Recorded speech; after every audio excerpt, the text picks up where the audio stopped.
So we believe that technology wise, we are the most advanced of all societies that ever lived. We believe that we have made great strides in, especially in the field of communication technology, right? It could be true from a certain angle only. Because what's communication? If we can think of something and if we can see that that thought reaches another person in a way that we want them to read it or understand it, that would be true communication. But what we have now is superior technology compared to what existed previously. But we can only share a post or share a video, for example. We can just send it to someone, but then we cannot make them see what we see in that song or what we see in that video. So we've just skimmed the surface. We have not even got anywhere close to the true technology which would make communication like between two human beings without any loss of information, without any distortions. If we can get idea from one human's system into another human system, that would be a real achievement. We are not even on the journey yet. So this is point number one. About technologies, if we are speaking, agriculture is technology too, weaving is technology too, and human beings are resourceful. And being what they are, they'll always go after what their heart desires. And inventions are inspired by desires, deep human desires. So, our ancients, they had their own technology. Many of them are lost. Many of them are, even if those of them are there, we do not understand them correctly. We cannot replicate them. And one another thing was our ancients, whatever technology they used, they worked in sync with nature, which cannot be said about us. If we are talking about building technology, I can give a couple of examples here. The Great Pyramids of Egypt. There may be more than one research paper or more than one speculation about how people really built with available technology 5,000 odd years ago. But still, there is no consensus because we think that this kind of technology may have existed at that time. That's a speculation. That's what we believe in. But we do not know how this structure, which is standing before us even today, really got built. So this is example number one. Example number two is more recent, like 1,000 years. The Brihadishwara temple in Tanjavur, Tamil Nadu, India, which is a working temple, which is a functioning temple. Above the Vimana, there is a rock, very huge rock. Some people say that it's actually a collection of many rocks which were put together or locked in together. Again, we have only speculations. We have no idea of how this has been built. This could have been built.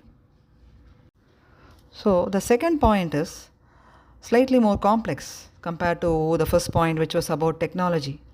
This is about the physical and mental ailments that bother humans, and also about the evil that's in the heart of many humans now. And again, the people who have so much of faith in the modern world around them or in the world around them, they like to say things like, we are more aware of many diseases now, and modern medicine has discovered so many ways of tackling all these problems. And as far as the mental health issues are concerned, many people believe that we are so progressive and we are very sensitive and we are very aware, and we have found ways and means of categorizing all these illnesses, and we have found new labels that everyone agrees with, and we have also found solution to reduce these problems. Nothing can be further than the truth. If people take some time off to think over these things, they themselves will come to the conclusion that the modern world or the modern scientific systems or the modern institutions don't have all the answers. And number one, all these illnesses did not exist in the previous times. We have brought some of them into existence ourselves. We have to admit this fact. I can just give a one-word answer to prove this. COVID. Before 2019, who's ever heard of that? The ancients did not have anything like this. So we have sort of created somehow more problems for ourselves. And we are keeping each other busy by trying to find solutions to overcome these problems. There is a quantitative increase in the amount of physical illnesses, and since mind and body are connected, naturally there is a quantitative increase in the amount of mental illnesses that we see today in society. It's not that the ancient did not see it, or it's not that our previous generations just try to whitewash things which should not have been whitewashed. This is what we believe in to make us feel good. The truth is, we have more problems now in our so-called technologically advanced, most modern and the smartest society, which has to depend on smart devices to keep themselves up and running. Apart from this quantitative increase in the mental and physical illnesses, there is a qualitative increase. Should we call it decrease? Because health has gone down and ailments have gone up. The intensity of ailments is also different now. And the age at which people are having to combat so many ailments is also decreasing. So there is a quality and a quantity change. And things are going from bad to worse. We have to accept it. It's the elephant in the room. It used to be the size of a housefly once upon a time, not very long ago. We refused to acknowledge it at that time. But now it's elephant-sized, and the signs of trampling is all around. The elephant is standing right behind us, but we refuse to look at it. There is an increase in the number of problems that we have been tackling. So as a society, if we think that we are technologically advanced, and if we feel proud of someone's achievements in the field of science and say that mankind has done this, womankind has done this, forget it. You have to also take responsibility for all the side effects that have been caused by this modern lifestyle. The modern argument that evil always existed in some form or the other, and we people living in the 21st century, we have found ways and means to manage it better, is too general.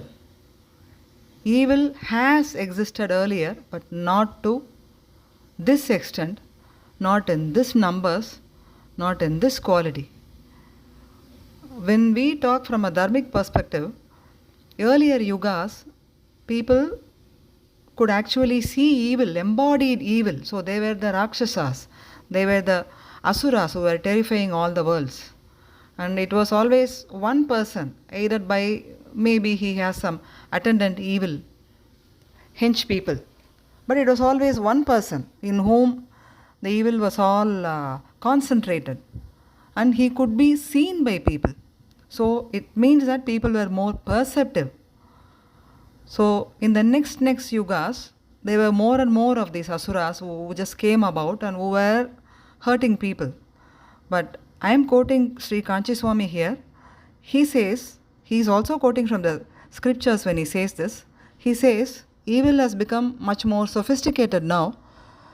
Earlier in the yugas, there was one Hiranyakashipu, and there was Ravana, and there were Duryodhana and gang. Now, whatever evil that they represented is now very subtle. It's operating through the minds of people. It's like an embedded program, like a virus in the operating system of almost everyone. So this is why it's hard to catch. This is why we don't even realize that we are having a problem. And I plan to make more videos about human negativity and toxicity in general that we find in everyday lives, that we find in families, almost in every family, and about how we can individually combat them, from my understanding that is. And these videos will not be just about darkness, because it's a dual world and there is no darkness without light. And it will also be a discussion about how positively we can overcome this problem that seems to be there in almost every family now. And these videos are meant for those people, all those people who believe in human decency, who believe in human ethics, human morals, dharma, if you may. And this is also for people who believe in the philosophy, live and let live. This is for people who always put the needs of others before their own needs. And also, it's not a coincidence that such people have to deal with more of toxicity and more of negativity than those people who care much more about themselves all the time. It's not a coincidence at all. And if you are one of these people who find yourself in a very dark tunnel-like space with no end in sight, with no sign of light, believe me, there is light nearby. You are not alone. None of us is alone.